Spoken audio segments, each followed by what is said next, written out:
Hey guys, I am in San Diego right now and I came across some succulents, go figure.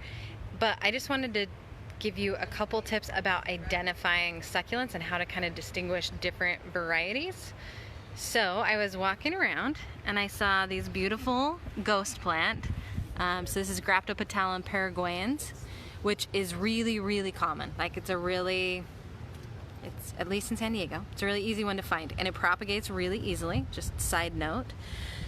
So I'm looking at, all of these succulents that they're using in their landscaping. Sorry, the sun's really bright.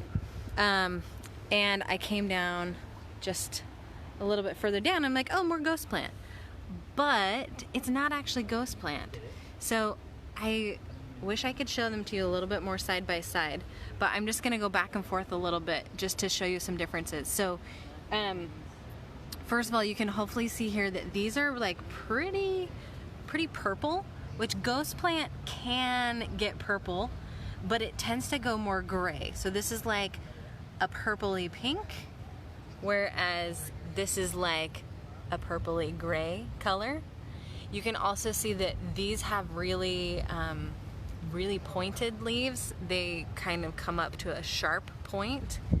And then this one over here, the leaf is broader and it doesn't come to quite as sharp of a point. I actually don't know what this variety is, so if you know, tell me. But I'm pretty sure it's either Graptopetalum or some sort of Echeveria hybrid sort of thing. So it's definitely related. Maybe this is ghosty actually, because they're frequently confused. But so you can also see too, like, so I talked about the point, but you can see how this is like pretty wide and rounded. These are also a little bit more narrow, longer, and just not quite so rounded. Like the whole thing is just a lot more angular. These get full sun in the afternoon in San Diego, which is okay for them because it's not too crazy hot. These would die. Mine did die in Phoenix when they were in full sun in the afternoon because it's just too hot. But they have that nice purple color because they're getting that sun in the afternoon. Ghost plant also gets really leggy if it doesn't get a lot of sun because it grows so stinking fast. So you have to kind of watch out for that. But if you look down here, you can see there's tons of little babies. Like I said, it's a very prolific propagator. So it grows well from leaves. It offsets a lot. If you cut it, it also just pups like crazy. And I'm pretty sure this one back here, yep, you can see it has mealybugs, like a major mealybug infestation. So this is just at the house that we're staying at, and there's mealybug everywhere, which I feel like is fairly common for this one. You can see right there, there's ants. Ants tend to spread mealybugs. I did not plan on this being a mealybug lesson, but you'd have to be careful spraying these with alcohol, which is how I normally recommend treating for mealybugs, because they do get the full sun. And that's one thing I have noticed with the alcohol is just you have to be careful when they're in full sun. So I would spray it with alcohol and then put some shade cloth on it, or you can also try like rinsing it off after, but shade cloth is probably your best bet for like the next 2 days. And then also this one right here, let me see if I can shade it a little bit. There we go. I'm pretty sure this is a cubic frost. The way you can tell it apart from topsy-turvy, is just because it's more splotches, which is not coming through in the video as well as I would like. But I don't know if you can see, like it has these like really hot pink, purpley splotches, the hot pink splotches, but inside it is definitely purple, not blue. So topsy-turvy is normally blue. And my guess, so another way that you can help identify plants is through their bloom color. So a lot of, the different hybrids or cultivars will be they'll have a different color of bloom. Not always the case, but that can help. So anyway, so that's just something to think about. Actually, just looking at this cubic frost, I know this came up as a question in the group a little bit ago, but so cubic frost comes with like a disclaimer on it that says you can't propagate it, and what that means is it is a like a copyrighted or trademarked hybrid, and so you can't propagate it for resale to sell to people. So even if you're just like making arrangements and giving them to people or selling them to people, you cannot propagate for that purpose, but you can propagate just to grow in your own garden, but you can't like share or sell what you have propagated from that plant. So there is that. And then just kind of showing you a little bit more of what's over here. So we have this, this is a cotyledon, and I can't remember its special name. Guys, actually, identification is something I'm working really, really hard on. These are Senecio barbatonicus, I think, which is like the green version of chalk sticks. So again, I don't know how well the colors can come through, but these are much more green than the than serpens, or I'm gonna slaughter this name, like mandrillacase, something like that. Here's another type of Echeveria that's really red and purple and pretty. Wow, it's not showing up super well. There we go. But this one, you can see how it just has a lot of damage on the leaves right here, and that's all from the sun and the heat. So stress can be a good thing. Like we saw, it made that really pretty color with the ghost plant. But on this one, this Echeveria is probably not quite as hardy, I guess, in that way. I usually don't use that word for stuff like this, but anyway, that's something to consider. Some Echeverias are going to do better with that full sun in the afternoon and that heat. Others, not so much. So more of the Senecio there.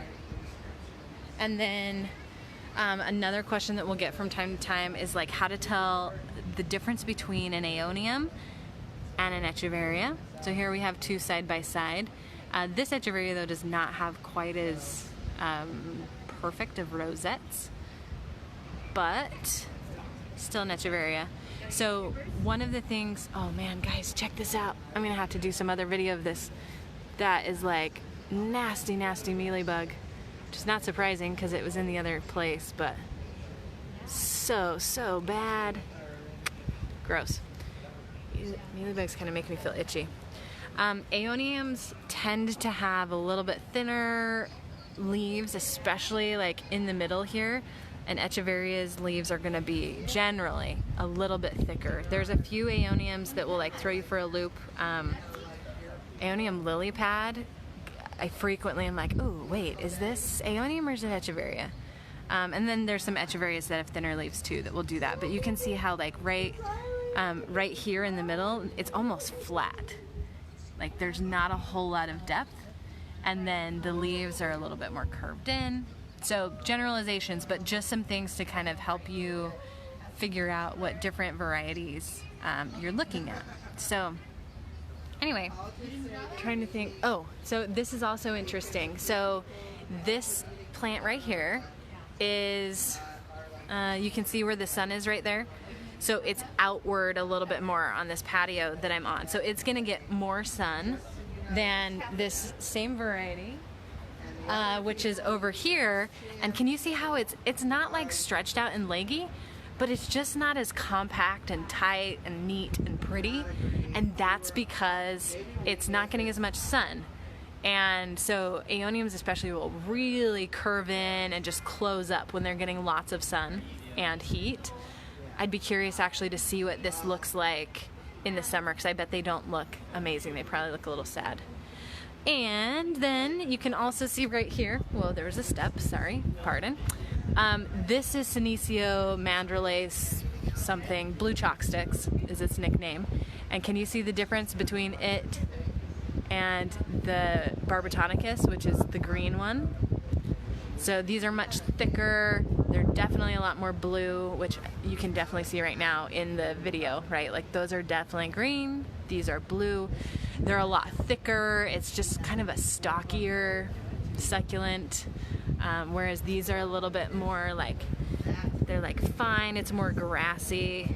And if I touch this one, it just doesn't move quite as much. You know, like there's not as much bend or give in them. So anyway, just saw these and wanted to share that with you guys. Just some thoughts about identification and sunlight and apparently mealybugs that we have discovered here. So maybe I'll tell them they need to, I don't know, spray some insecticide or alcohol or something.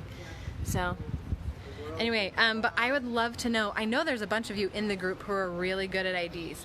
I can usually find, sorry, try not to make that crazy. I can usually find an identification for plants. Between Chantel and I, we've gotten pretty good at like looking at a bunch of pictures, but it takes a really long time. It's just something that you have to practice. I would love to know, those of you who are pretty good at it, if you have any tips that you want to share of how to better identify succulents, any characteristics or traits that you feel like particular plants have or particular species have over others. I know a big question mark is between the sempervivums and Echeverias, which are both of those are frequently called hens and chicks, so common names are super confusing. And then Aeoniums have kind of that similar rosette look. Most of the other varieties have some distinguishing features, so it's not as big a deal. But anyway, yeah, so leave some comments below. Let me know if there's like something in particular that you're having a hard time with identification, varieties you can't tell apart, and also tips for anyone who is really good at identification. And then just talking about the ghost plant earlier, one thing I was going to mention too, I'll throw a link in, but we have a PDF of succulents that are really good at propagating, and I have a course that we're going to be launching pretty soon just on succulent propagation. But if you want to get this free little PDF download of like the seven succulents that are really, really good at propagating just on their own, like the best ones to start with, I'll throw a link for that in the description. But thanks guys, we'll talk to you later.